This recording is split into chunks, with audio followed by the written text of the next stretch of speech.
sí, doctor Sara. Bueno, bueno chicos, vamos a iniciar la clase y esta vez ya vamos a empezar a tocar temas que corresponden a la hemato-oncología, ¿sí? La hematología ve problemas neoplásicos de tipo hematológico. Y dentro de esos problemas hematológicos de tipo neoplásico están los síndromes mielodisplásicos. La mielodisplasia, para muchos, incluyéndome a mi o sea, incluyéndome, es un trastorno clonal que involucra la célula madre, pero que origina un trastorno neoplásico. Los signos mielodisplásicos previamente se llamaban, o anteriormente se llamaban preleucemias. Es un conjunto de enfermedades cuyo común denominador es un proceso de alteración en la maduración celular, todo por una disregulación y una alteración en la información genética de la célula madre de potencial hematopoyética. Entonces, la definición de los síndromes mielodisplásicos, que también originan anemia y originan pancitopenia o bicitopenia, constituye un grupo heterogéneo de alteraciones clonales, como les he dicho, de la célula madre potencial hematopoyética. ¿Por qué se dice clonal? Porque es un grupo de células que adquiere esa alteración. Y son tres las características. Uno, alteraciones en la maduración. Por lo tanto, ¿sí? El fenómeno va a ser trastornos núcleos citoplasmáticos, hematopoiesis inefectiva, por lo tanto va a haber citopenias en sangre periférica, lo que origina insuficiencia medular. Entonces, siempre que tengamos un paciente con una anemia no conocida, tipo normocítica, normocrónica, o a veces macrocítica, o bicitopenia o pancitopenia, tenemos que ir a la médula ósea, a estudiar la médula ósea. Y si vemos alteraciones en la maduración con hematopoiesis inefectiva, obviamente esto implica que estamos frente a un síndrome mielodisplásico. ¿Por qué se produce la mielodisplasia? Porque hay una apoptosis acelerada y la regulación anormal en precursores. Entonces, ¿qué es lo que ocurre? Hay una apoptosis no controlada, una angiogénesis aumentada por la producción de un factor de crecimiento endotelial, sobre todo en estos precursores displásicos. Y hay activación de oncogenes, o sea, de genes que van a originar disregulación, por llaman oncogenes, porque el fenómeno oncológico implica disregulación de la proliferación y muerte celular. Pues se activan los oncogenes y se inactivan genes supresores. Por lo tanto, los oncogenes predominan sobre los genes supresores de tumor, y eso, ¿sí?, predomina sobre citoquinas inhibidores. Entonces, por eso se produce un fenómeno de mielodisplasia. Si se dan cuenta, son todas las neoplasias oncohematológicas que se ven en la médula ósea. Leucemia mieloblástica aguda, leucemia linfoblástica aguda, leucemia mieloide crónica o granulocítica crónica, leucemia linfocítica crónica, y aquí están las mielodisplasias. Los síndromes mielodisplásicos, como les había dicho, tienen un origen clonal. Clonal significa que no se sabe, pero hay un grupo de células que son las que originan todo este desastre, todo este trastorno. Y las células están relacionadas con la célula madre hematopoyética, que origina displasia en las células en la médula ósea con eritropoiesis y hematopoiesis ineficaz, y lo que origina un síndrome de falla medular con citopenias para la sangre periférica. Esa es la característica.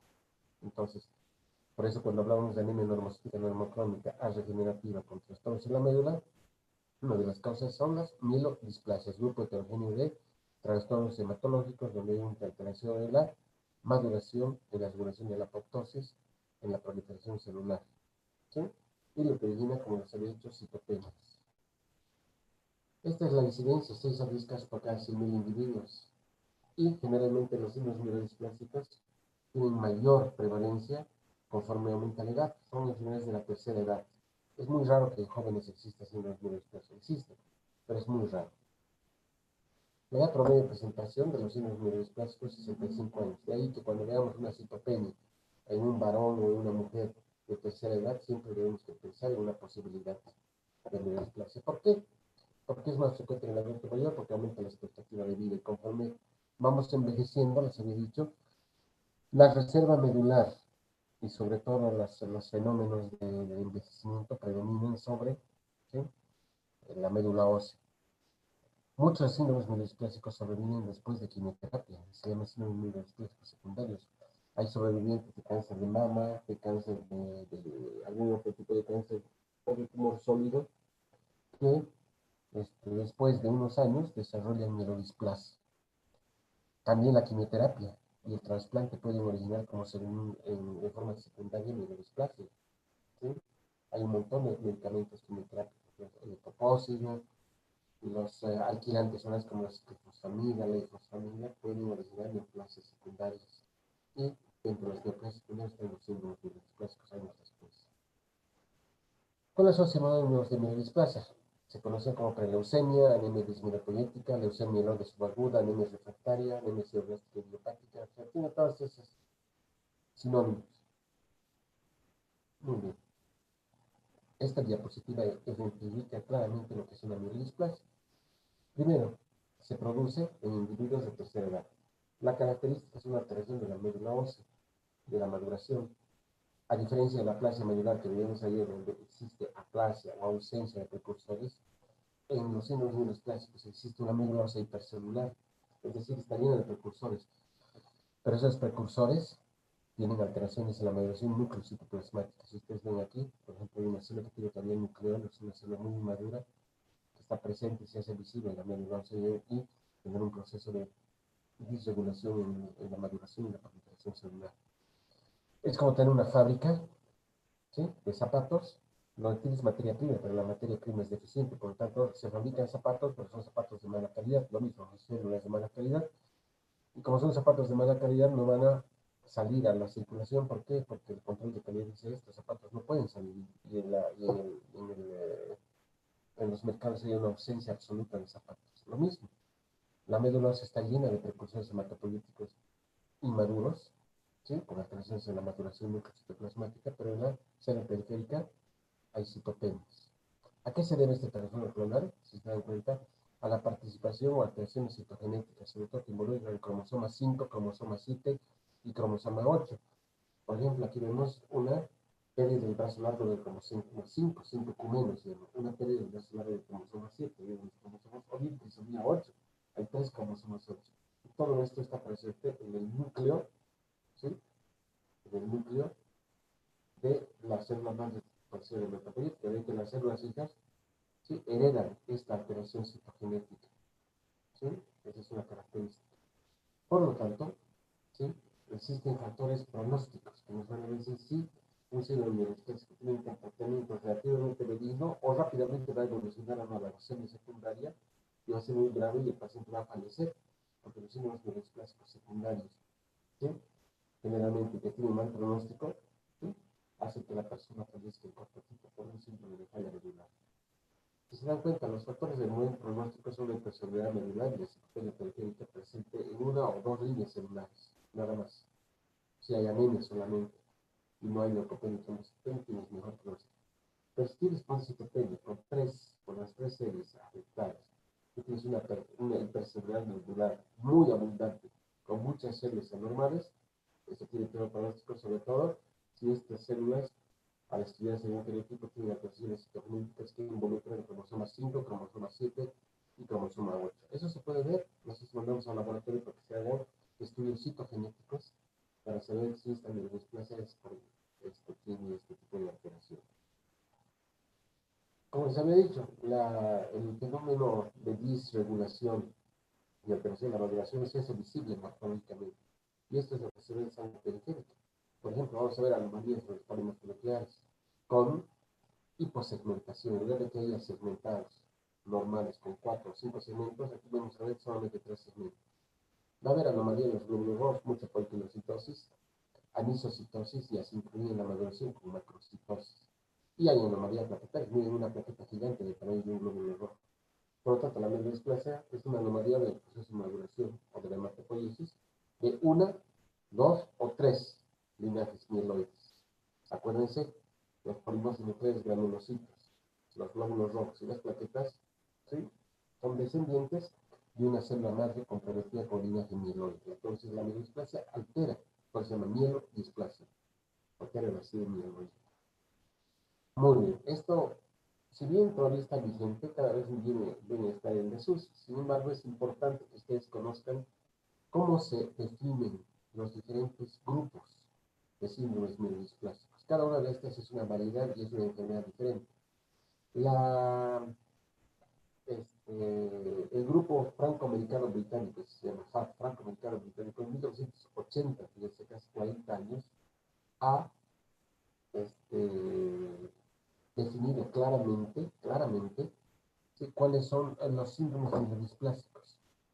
Y los síndromes mielodisplásicos son 5. Tenemos el síndrome mielodisplásico tipo 1 que se llama anemia refractaria. La anemia refractaria se caracteriza porque en la médula ósea no hay blastos. Normalmente todos nosotros tenemos menos del 5% de blastos. Cuando hay más del 5% de blastos, eso es anormal, que puede ser una mielodisplásica. ¿Pero por qué la anemia refractaria? El síndrome mielodisplásico tipo 1 es un síndrome mielodisplásico y no se considera una persona normal. Si bien no hay blastos en la médula ósea periférica, no es que no haya blastos, hay menos del 5%, hay menos del 15% de ceroblastos en anillo, que son eritroblastos que tienen gránulos de hierro que están dispuestos de forma de anillo alrededor del núcleo. Sí, la característica de la anemia refractaria es que si hacemos un aspirado medular, vamos a encontrar estas alteraciones. Un proceso de dishemopoiesis, de diseritropoiesis sobre todo, alteraciones del núcleo citoplasma, ¿sí?, sin presencia y sin aumento de blastos en la médula ósea periférica. La anemia refractaria con ceroblastos en anillo, síndrome mielodisplásico tipo 2, así se llama ARSA, anemia refractaria con ceroblastos en anillo, es exactamente similar a la anemia refractaria. Tampoco tiene presencia de blastos en seno periférico. Y obviamente menos del 5% de blastos en la médula ósea. Pero ¿cuál es la diferencia? En la anemia refractaria hay menos del 15% de ceroblastos en anillo en la médula ósea. En cambio, en la anemia refractaria con exceso, con ceroblastos en anillo, hay más del 15%. Lo que marca la diferencia es la presencia de ceroblastos en anillo, que son los eritroblastos, son los glóbulos rojos con núcleo, sí, que están presentes en la médula ósea, pero con tinción de cianuro de potasio o tinción de Perres, ¿sí?, muestran la disposición de gránulos de hierro alrededor del núcleo. Y obviamente el resto de las células tienen un proceso caracterizado por dishemopoiesis. El síndrome mielodisplásico tipo 3 se llama anemia refractaria con exceso de blastos, AREP. Su nombre está diciendo exceso de blastos. Los blastos en la médula ósea están por encima del 5, pero por debajo de 20. ¿Sí? En seno periférica siempre hay ausencia de blastos, pero sobre todo si vamos a la médula ósea, más de 5 y menos de 20. Se dice que menos de 5 es lo normal, pero más de 20 es una leucemia. Entonces es un síndrome mielodisplásico tipo 3. No nos interesan los ceroblastos en anillo, puede tener mayor o menor. ¿Cuál es la diferencia entre la AREP con el ARSA? La presencia de blastos, porque aquí hay menos del 5%, y también aquí hay más del 5%. Para complicarnos mejor, ¿sí?, desde el punto de vista semántico sobre todo, el síndrome mielodisplásico tipo 4 se llama leucemia mielomonocítica crónica, así se llama. Cuando decimos es un síndrome mielodisplásico tipo 4, inmediatamente piensan en una leucemia mielomonocítica crónica. Igual que la AREP, hay menos del 20% de blastos, entre 5 y 20%. Los sideroblastos en anillo son también o aumentados o disminuidos. Pero ¿por qué no es una AREP y por qué no es una anemia refractaria o una anemia sideroblástica? Si tiene más de 15 sideroblastos en anillo. Es la presencia de monocitos en sangre periférica. Si hay más de 1000 monocitos en sangre periférica y tienes entre 5 y 20 blastos en la médula ósea, independientemente tengas mayor o menor cantidad de sideroblastos en anillo, el tener más de 1000 monocitos displásicos en sangre periférica hace que el síndrome mielodisplásico tipo 4 se catalogue como leucemia mielomonocítica crónica. Finalmente tenemos el síndrome mielodisplásico tipo 5, que es la anemia refractaria con exceso de blastos en transformación, AREP. Acá tienes entre 21 y 30% de blastos. Antes, chicos, hasta hace un par de años, todavía se decía que no teníamos una leucemia cuando los blastos eran menores del 30%, ¿sí? Pero ahora ya cambió la nomenclatura y la definición. Se habla de leucemia cuando hay más del 20%. Por eso el síndrome mielodisplásico tipo 5 o anemia refractaria con exceso de blastos de transformación se considera una verdadera leucemia. No importa el número de blastos en anillo y el número de monocitos. ¿Qué es lo importante? El porcentaje de blastos. Para fines prácticos, esta es una leucemia aguda de tipo mieloide, ¿sí? Pero con datos de dishemopoiesis. ¿Por qué no es una leucemia de nuevo? Porque la leucemia de nuevo, o sea, la leucemia de nuevo, o sea, recientemente diagnosticada, no tiene alteraciones de maduración, con la sincronía de la maduración microcitoplasmática, con eritroblastos gigantes, no hay eso. Pero cuando vemos blastos más la presencia de bishemopoiesis, estamos hablando o de una AREP más del 30% de una AREP. Entonces, Wow. ¿me escuchan? Alguien se ha desmayado, creo. ¿Me están escuchando, chicos? Sí, doctor, se escucha. A ver, para que no se compliquen la vida, esto cada vez está más en desuso, simplemente para que conozcan. Síndrome mieloesplásico tipo 1, anemia refractaria simple. Síndrome mieloesplásico tipo 2, anemia refractaria con sideroblastia en anemia, más del 15% de sideroblastos, con dishemopoiesis. Si los blastos están por encima del 5 y menos de 20, anemia refractaria con exceso de blastos, AREP, tipo 3. Si tienes todo lo anterior, más de 1000 monocitos en sangre frente a leucemia organocítica crónica. Y si tienes todo lo anterior, pero tienes entre 20 y 30% de blastos, esta es una leucemia secundaria, anteriormente llamada anemia refractaria con exceso de blastos en transformación. Obviamente, no es lo mismo tener una anemia refractaria que una AREP-T. Una AREP-T tiene muy mal pronóstico, es una leucemia secundaria. Una anemia refractaria tiene un curso más benigno, porque lo único que tiene es un proceso de bishemopoiesis sin que tengas todavía blastos, por lo tanto, no se puede considerar como una neoplasia. Pero todos se consideran como síndromes mielodisplásicos. Y aquí está el porcentaje de casos. De todos los síndromes mielodisplásicos, el más frecuente es la anemia refractaria simple, que sigue la anemia refractaria con exceso de blastos. Y si ustedes se dan cuenta, ¿sí? Los síndromes mielodisplásicos de peor pronóstico son los el tipo 3, tipo 4 y tipo 5. ¿Por qué? Porque evolucionan o progresan a una leucemia mieloblástica aguda. Y esta es la sobrevida en años. La anemia refractaria, si bien parece ser un proceso benigno, tiene mal pronóstico. ¿Por qué? Porque vas a tener complicaciones por la anemia, por la leucopenia, por la trombocitopenia, y el promedio de vida es de 4 años. Pero si tienes un exceso de blastos, o sea, una anemia refractaria con exceso de blastos en transformación variante, miren, la sobrevida en años es menor de 5 meses. Entonces es importante, sí, saber que los síndromes mieloesplácicos con mejor pronóstico son la anemia refractaria y la anemia refractaria con cianoblastia. AREP, el LMC y AREP-T tienen peor pronóstico. Muy bien. Les había dicho por qué se producen las mieloesplasias. Si nosotros hacemos un genotipo, es decir, extraemos el DNA o bien inducimos metafasis y vemos que el DNA se condensa y se forman tiritas de cromosomas, vamos a ver que cada síndrome mieloesplásico está relacionado con una alteración citogenética. A grosso modo les he dicho, son las expresiones citogenéticas están relacionadas con el cromosoma 7, con el cromosoma 5 y con el cromosoma 8. Miren, por ejemplo, la anemia refractaria está relacionada con una pérdida del brazo largo del cromosoma 5, 5 cumenos. La anemia refractaria con celular semilla con una trisomía 8, un 5 cumenos o una monosomía 7. La AREP, lo mismo, involucra cromosoma 5, cromosoma 7, cromosoma 8. ¿Sí? La leucemia monocítica crónica, lo mismo. Y ya, la anemia refractaria con exceso de blastos en transformación, que se considera actualmente como una leucemia mieloblástica secundaria, está relacionada, por ejemplo, con una translocación 821. ¿Qué significa eso? Intercambio de material genético entre el cromosoma 8 y el cromosoma 21. Vamos a ver, es una translocación, y eso se observa en el cariotipo. ¿Sí? O una translocación 9-11 o una inversión 16, se invierte el cromosoma 16. Lo mismo, monosomía 7 o trisomía 8. Estas son las alteraciones citogenéticas marcadoras del pronóstico de los síndromes mielodisplásicos. Esta clasificación FAP cada vez está en desuso y prácticamente ya no la usamos. Y nosotros ahora, ¿sí?, usamos la clasificación nueva de la Organización Mundial de la Salud.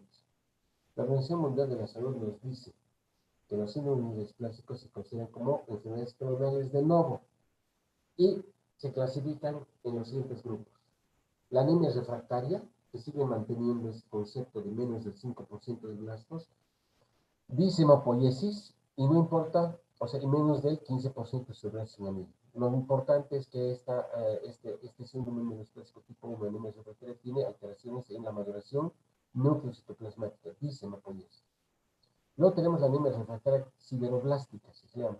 La anemia refractaria sideroblástica, que no es más que la contraparte de la anemia refractaria con sideroblastia en anemia. Y tenemos dos tipos de anemia refractaria sideroblástica. La anemia sideroblástica con displasia de un solo linaje eritroblástico, en este caso solamente anemia, con dishemopoiesis y más del 15% de blastos en anillo, y la anemia sideroblástica con displasia multilinaje, donde no solamente hay, ¿sí?, dishemopoiesis y más del 15% de sideroblastos en anillo, sino que existe ya bicitopenia o pancitopenia. Luego tenemos un síndrome de displasia que no se puede, ¿sí?, clasificar, y se llama citopenia refractaria con displasia de las tres líneas. Hay displasia, hay dismercaripoiesis, dishemopoiesis, diseritropoiesis, dismilopoiesis, o sea, alteraciones en la valoración de las tres series. Luego viene la anemia refractaria con exceso de blastos, habíamos dicho, más del 5% de blastos. ¿Sí? Anemia refractaria tipo 3, son dos variedades, el 1 y el 2. El 1 hay más del 5% de blastos, pero menos del 10% en la medulosa. Y la 2, que es más grave, más del 10%, menos del 20%. Si hay más del 20%, ya no es un síndrome mielosplésico, es una leucemia secundaria. No tenemos los síndromes mieloplásicos no clasificables, y un síndrome mielosplásico recientemente descrito, aislado, asociado a un síndrome que se llama síndrome 5Q-, pérdida del vaso largo del cromosoma. Entonces, esta es la clasificación. De esta clasificación, con relación a la anterior, la leucemia y la monocíclica crónica, síndrome mielosplásico tipo 4, sale de esta clasificación y ya no se considera como un síndrome mielodisplásico, sino como una frontera entre una serie de entidades hematológicas y hemato-oncológicas, como son los síndromes mieloproliferativos, que vamos a ver más adelante. ¿Cuándo y cómo sospechamos en un síndrome mielodisplásico? Hemos dicho en una persona de tercera edad, tiene un viejito de 74 años que tiene anemia. El 60% de los pacientes cursan con anemia normocítica normocrónica. Fenómeno purpúrico por trombocitopenia en un 26%. Es menos frecuente que los pacientes tengan infecciones, salvo que tengan leucopenia y neutropenia grave. Poco frecuente es criminomegalia, hepatomegalia y adenopatía. Y es más raro fiebre y pérdida de peso. ¿Con qué hacemos el diagnóstico diferencial de una mielosplásica? Tenemos que hacer un aspirado medular. La ausencia de tejido medular, aplasia medular. La presencia de una médula hiperplástica con trastornos en la maduración, síndrome mielosplásico. Y el total número de blastos para saber si es tipo 1, tipo 2 o tipo 3. Entonces, son los hallazgos hematológicos característicos en los síndromes mieloplásicos. Pacientes de tercera edad que acuden a un chequeo o acuden por síndrome anémico o por sangrado. ¿Y qué se observa en el hemograma? Anemia, leucopenia y trombocitopenia. ¿Qué origina la anemia? Fatiga. ¿Qué origina la trombocitopenia? Sangrado. ¿Y qué origina la leucopenia y neutropenia? Infecciones frecuentes. ¿Cómo hacemos el diagnóstico? Hacemos un aspirado de medulosa. ¿Qué vamos a ver? Vamos a ver dishemopoiesis, displasia en las tres líneas celulares, se incluye la maduración, con precursores editores megaloblásticos. Parece una anemia megaloblástica, pero aquí la vitamina B12 y azúcar son normales. ¿Sí? Hay anomalías en la serie mieloide, ¿sí? Pérdida de gránulos, por ejemplo, en serie mieloide, o hiposegmentación de neutrófilos, y meteoricitos pequeños y meteoricitos gigantes, que nos habla de dismegacaliopoiesis. Entonces, esta diapositiva nos muestra lo que es el síndrome mielosplásico. ¿Qué vamos a ver? Hemos dicho en la sangre periférica, en un hemograma. Los glóbulos rojos se observan ustedes, macrocitosis, ainoocitosis y proquinocitosis. En la serie blanca, sobre todo en la serie neurocítica, vamos a ver neutrófilos que tienen citoplasma de granulado, miren, no hay gránulos, y anomalía pseudo-Peliver-White, es decir, hiposegmentación, núcleo poco segmentado. Y en la línea plaquetaria vamos a ver macroplaquetas o microplaquetas. Miren, microplaquetas y macroplaquetas. Una plaqueta del tamaño globular y una plaqueta puntiforme pequeñita. Muy bien. Entonces, estas son las alteraciones que suceden siempre. Anemia como única alteración, es esa anemia que no sabíamos por qué se presentaba y no nos morfológica, y resulta que después de hacer una actividad medular y ver las características morfológicas, es un síndrome mielosplásico. En un 50% de pancitopenia, en otro 50% solamente se presenta leucopenia, en un 25% trombocitopenia, y en un 5% de citopenia aislada o monocitosis. Si hay monocitosis, es una leucemia mielomocítica crónica. Pero ya no se considera como mielosplásica, ahora se considera como un síndrome mieloproliferativo. Si vamos a la medulosa es normo o hipercelular generalmente. Totalmente diferente a lo que es una aplasia medular. ¿Y por qué no es una leucemia? Por el porcentaje de blastos. ¿Sí? Si hay menos del 20% de blastos, se da cuenta acá, en la clasificación, es una mielodisplasia. Más del 20% ya no se habla de anemias refractarias procesos en transformación, se habla de leucemia secundaria. ¿Qué vamos a ver en la médula ósea? Vamos a ver una médula ósea hipercelular rica con células hiperplásticas. Muy bien. Y anomalías morfológicas, diseritropoiesis, dismegalopoiesis, dismecalopoiesis. Diseritropoiesis, una médula ósea hipercelular con gigantismo de los eritroblastos, hay megaloblastos, y asincronía de maduración citoplasmática. Disgranulopoiesis, exceso de formas inmaduras, mielocitos, promielocitos, metamielocitos, puede haber blastos, y el sincronismo también en la maduración. Muchas de estas células en el gato que tienen granulación normal son hipogranulares. Si hay defecto en la segmentación, por eso hay hiposegmentación de los neutrófilos. ¿Y cuál es la característica de las dismegakaryopoiesis? Riqueza normal o aumentada de precursores de megakaricitos. Sin embargo, en la CPC hay micromegakaricitos o macroplaquetas. ¿Sí? Puede haber alteraciones colectivas, más del 15% cianoblastos, o presencia normal de blastos tipo 1. El porcentaje de blastos es por definición menos del 30%. Por encima es una leucemia aguda. Ahora esto del 30% ha cambiado al 20%. Menos del 20% con todos esos trastornos morfológicos o síndrome inmunológico. Aquí está, miren. Miren cómo estos son precursores de glóbulos rojos, se llaman eritroblastos, pero esos eritroblastos que tienen dos núcleos, eritroblastos binucleares. Miren, aquí en el eritroblasto tetranucleado. Si se dan cuenta aquí, hay neutrófilos, pero no se ven gránulos en los neutrófilos. Si acaso, un poquito. Entonces, disgranulopoiesis. Y aquí no se ven agregados plaquetarios, plaquetos puntiformes o macroplaquetas en alguna aquí. Y eso es dismegakaryopoiesis, característica. La médula ósea hipercelular con todas estas células que son anormales en adultos. Muy bien.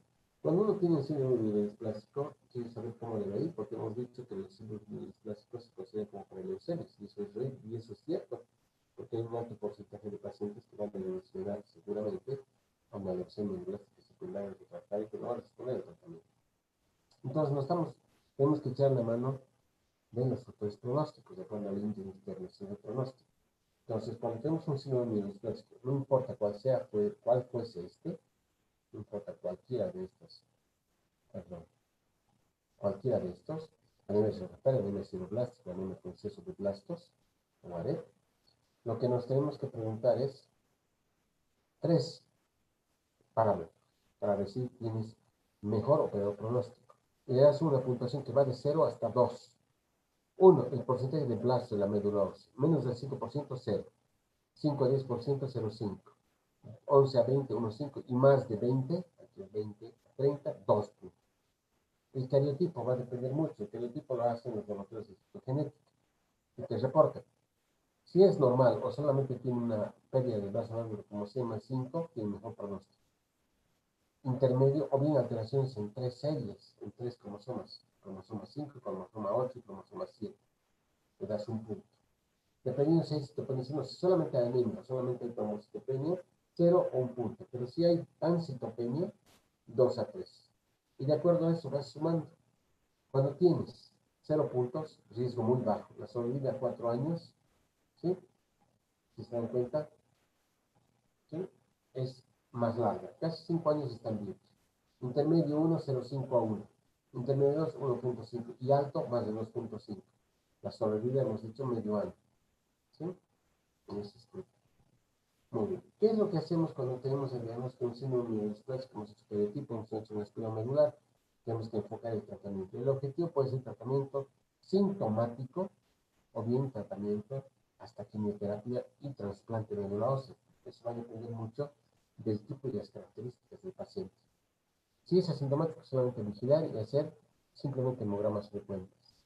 El tratamiento sintomático puede ser, si tienes anemia, transfundir glóbulos rojos. Si tienes leucopenia, puedes dar un poco de antibióticos para evitar infecciones, pero de forma profiláctica.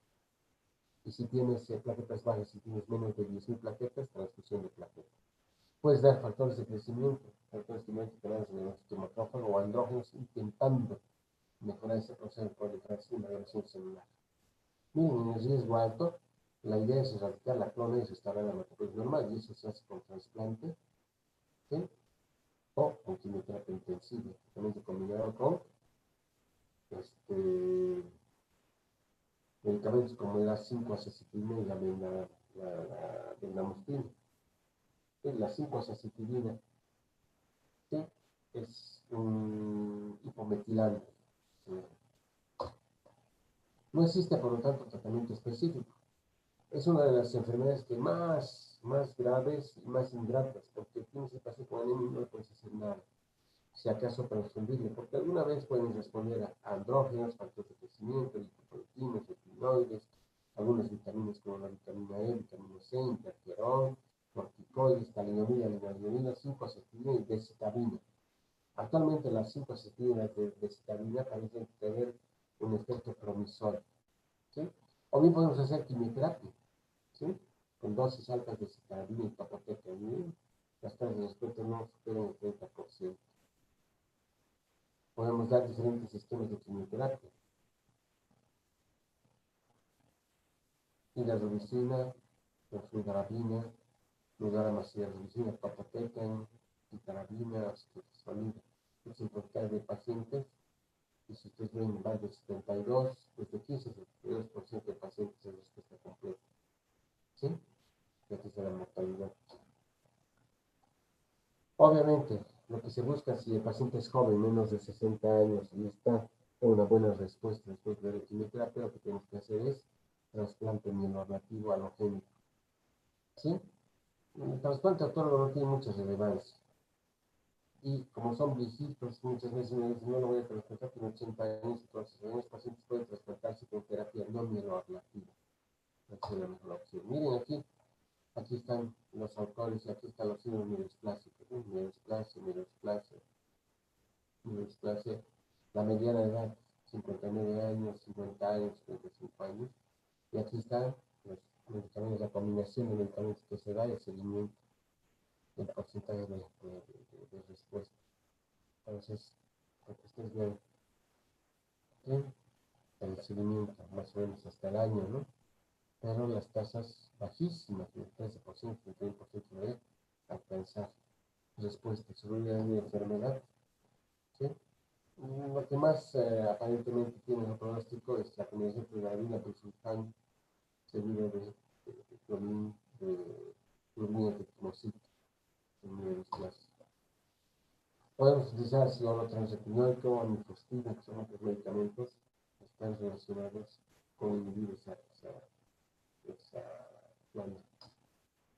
Podemos dar mesalán, decitabina, ¿sí? Que es un brometilante. Podemos dar talidomida o lenalidomida, que son antiangiogénicos, que pueden ser el protagonista para la angiogénesis, o inmunosupresión, el dominante timocito de una mielodisplasia.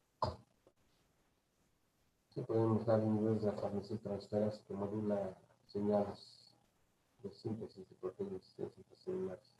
Una baja respuesta en general, ¿no? Los signos mieloesplásicos corresponden en muy poca forma a tratamiento intensivo tipo quimioterapia. Esos son los signos mieloesplásicos a grandes rasgos, chicos. Cuando les digan mielodisplasia, imagínense, trastornos de la maduración microcitoplasmática o citoquinas en sangre periférica. ¿Sí? Muy bien. ¿Preguntas? Melissa. Hola. ¿Cómo está, Melissa?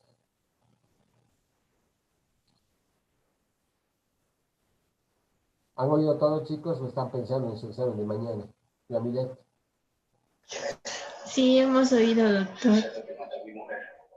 Ojalá hayan entendido. No es tan fácil, son temas complicados. Mañana no vamos a pasar clases, chicos. Vamos a postergar la clase para el día martes y la otra clase para el día miércoles. Nos quedan 2 clases conmigo. Vamos a hablar un poco sobre leucemias agudas y leucemias crónicas. O sea, nos vamos a meter ya conociendo esto de mi clase. Les voy a explicar en qué consisten las leucemias agudas y las leucemias crónicas. Ya después su profesor, la doctora Marina, va a ver la parte de linfomas y la parte de hemostasia y coagulación. ¿Sí? Muy bien, chicos. Vayan a descansar. No, está bien, doctor. Gracias. Hasta luego. Gracias, doctor. Gracias, doctor. Gracias, doctor. Bueno, chicos.